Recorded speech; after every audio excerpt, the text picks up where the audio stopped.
Allan Pace is a studio potter creating stoneware, porcelain, and raku pottery in the Hockley Valley.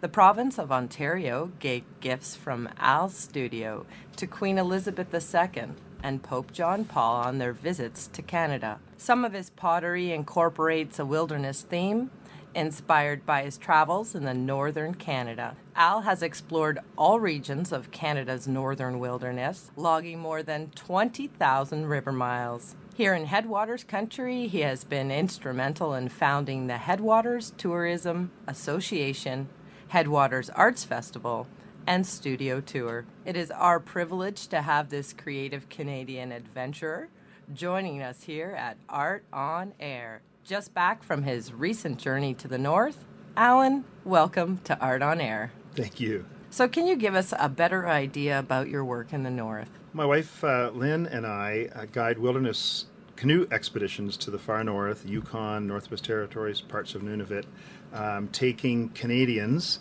from Ontario on 10 and 12-day expeditions to the north.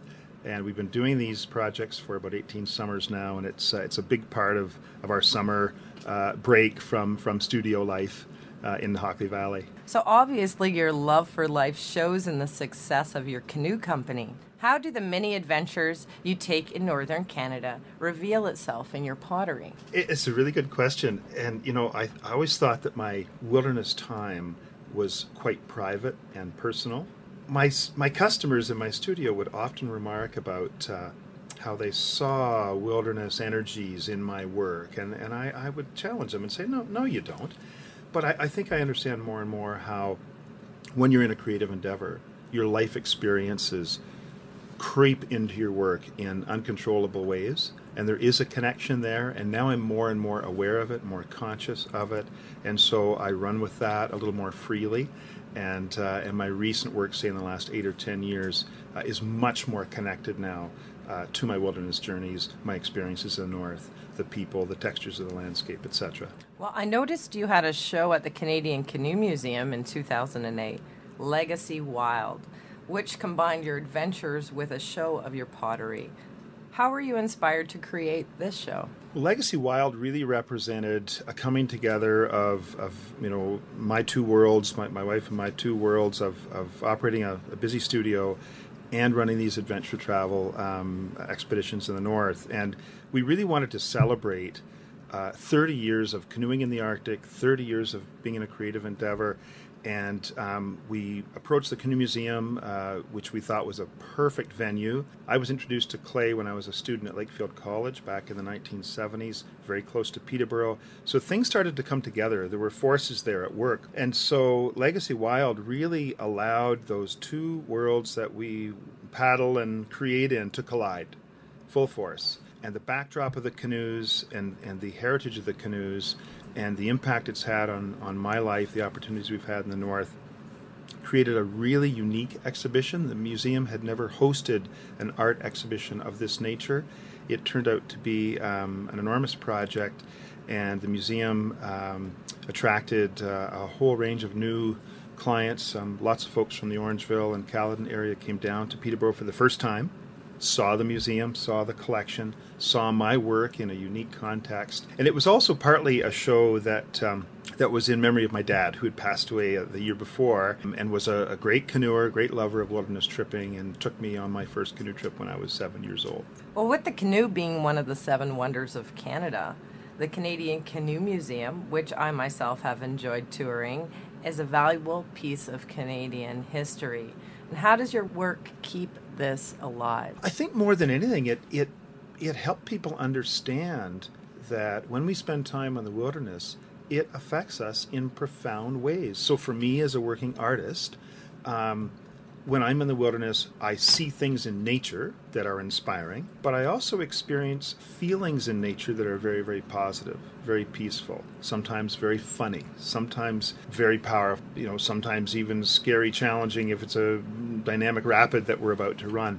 All of those energy forces translate into creative forces for me in my studio. For someone who's not a potter or a painter, it might, if they work in a corporate world, those memories, those shared experiences sustain them in their day-to-day life. And when you share a week or 10 days on a river trip with friends, no one can ever take that away. And in the face of a unspoiled wilderness, very, very powerful in today's world of sort of chaos and corporate stress and family stuff.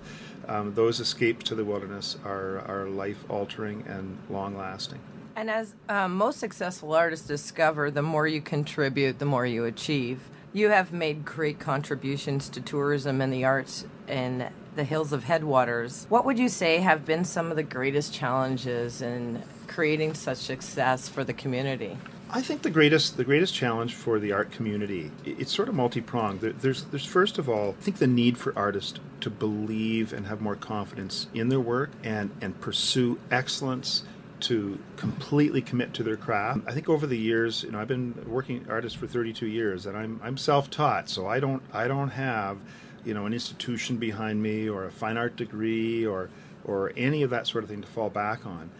My customers, are the ultimate adjudicator of my work, and it makes me want to pursue excellence at my craft.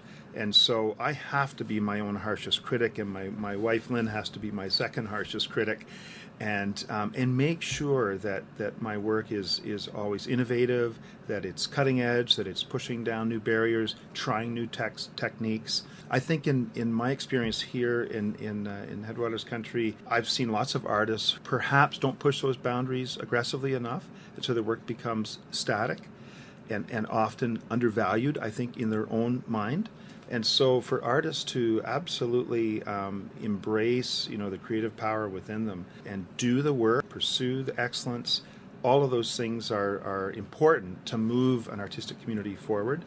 Now, having said that, I think in the last 5 or 8 years, there have been some wonderful swings of the pendulum in this area, and it is becoming an area identified as a strong art community. And there's a lot of synergies spinning off, performing arts, incredible musical, dance talent in the area, and of course the two-dimensional, three-dimensional artists as well. So it's an exciting time for sure. Where did you start off? Where was your first studio? First studio was actually just south of Erin Village on the Fifth Side Road between the 8th and 9th line, and it was 1977. I was an 18-year-old kid out of high school. I had a buddy, Bill Reddick, and I remember we were dreaming one year about not going straight to university after high school, having been introduced to clay in a high school art program. We were lucky enough to wander into the township here and an old cold farmhouse in the wintertime on the Fifth Side Road. And so today in this studio, it's a bit like coming home to me. Well, when do you get the chance to dedicate your time to your pottery? It's a very good question. I used to work quite a bit at night, and long nights and all nights, and getting ready for an exhibition or a show or an event, uninterrupted, intense, work stretches. Now my life is a little bit more complicated. I'm 50 years old. I have other responsibilities. We have an adventure travel company in the Northwest Territories that tugs at my time. But I find the best way for me to create now, for example, Legacy Wild. I worked for 120 days straight in an intense way. I had support.